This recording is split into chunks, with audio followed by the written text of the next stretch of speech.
Hello everyone, this is Keith Jackson and welcome to Jack's Math Notebook. In this video, we're going to learn how to factor two quadratic equations, keeping in mind that the quadratic equation is ax squared plus bx plus c. And let's take a look at big example one, in which we have 3n squared plus 7n plus 2. And we're going to use this method right here known as the magic x method because we see this big x right here. And what we're going to do, we're going to find two numbers that multiply to a and c while at the same time add to b. All right, so let's get started with this one. And so now we have right here 3n squared plus 7n plus 2.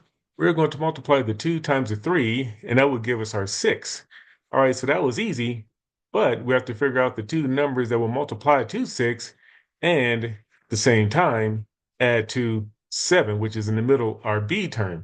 Now those numbers are 6 and 1 because 6 times 1 will give us that 6. Well, at the same time, 6 plus 1 will give us our 7, and we see that right here. And all we're going to do, we're just going to use those two numbers to help us factor this quadratic equation. Now let's put the 6 above this 3 in because, see, as you can see right here, we have this ax and this ax right here. And that represents the ax that you see right here. And this 3n represents that ax that we're going to put on both sides of this magic x. And so we're going to put this 6 above this 3n, and then we're going to put this 1 above this 3n. And as you can see right here, 6 divided by 3 would just give us 2, right? 6 divided by 3 would give us 2, leaving n all by itself. And so let's do this. Let's just cross out this 3 right here like that and just leave that n right there because, see, we know that we can put a 2 here, right? Because, see, 6 divided by 3 would give us as 2, canceling out that 3 completely. Now, what we have left is this n and this positive 2. And so this is what we have right here. We have n plus 2 over here. Well, at the same time, right here, this 1 and this 3, well, we cannot simplify it any further, so we're just going to leave them as is. We're going to leave the 3n right here, and we're going to put this plus 1 right here.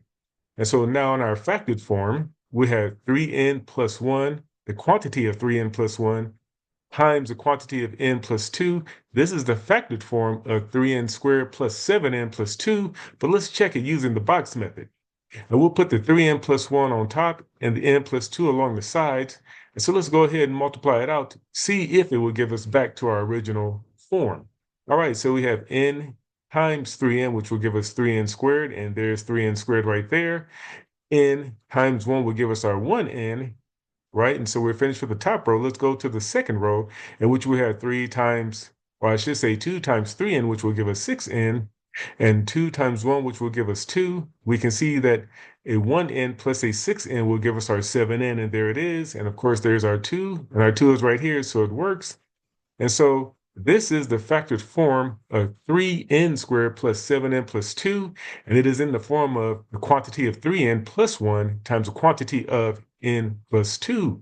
Let's move on to big example 2, in which we're going to work with 7x squared minus 9x plus 2 using our magic x method. As you can see right here, there's our big X right there, and our ax, right? Our ax term, we're going to put it on both sides of that magic x, keeping in mind that we have a times c at the top and see if it add up to b at the bottom, right?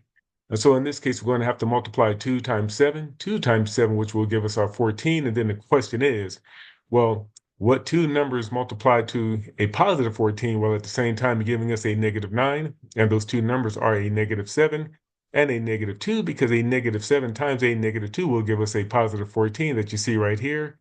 And a negative 7 plus a negative 2 will give us a negative 9. And we have our two numbers now because we have our negative 9 right here. And those two numbers, of course, are a negative 7 and a negative 2. All right. And so let's put that negative 7 above this 7x, right? And let's put this negative 2 above this 7x because we're using 7x because that is our ax term that you see right here. All right. And so now when we do a negative 7 times, or I should say a negative 7 divided by 7, this will cancel out right there, and that will cancel out, and that will just leave me with a negative 1. All right, so we have our negative 1 and our x. And so what we're going to do, we're going to use that x and put it right here, and that negative 1 that you see right there, we're going to put it here. And so we have that term.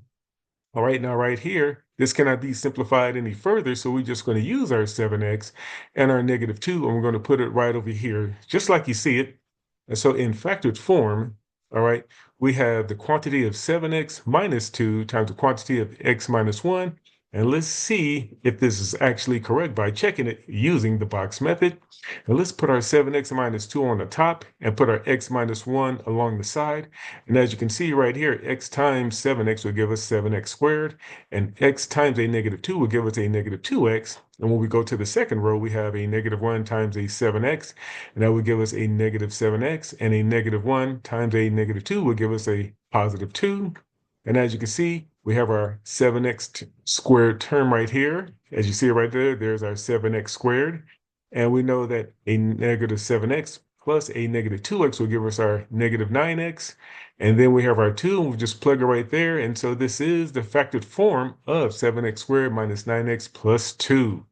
And that form is the quantity of 7x minus 2 times the quantity of x minus 1, y'all. All right, you have been given a lot of information. I wouldn't blame you if you need to pause the video to take a look at everything or replay this video as many times as you need to gain a deeper understanding of this concept. But in the meantime, please comment, share, like, and subscribe to Jack's Math Notebook for more content. Thank you and goodbye.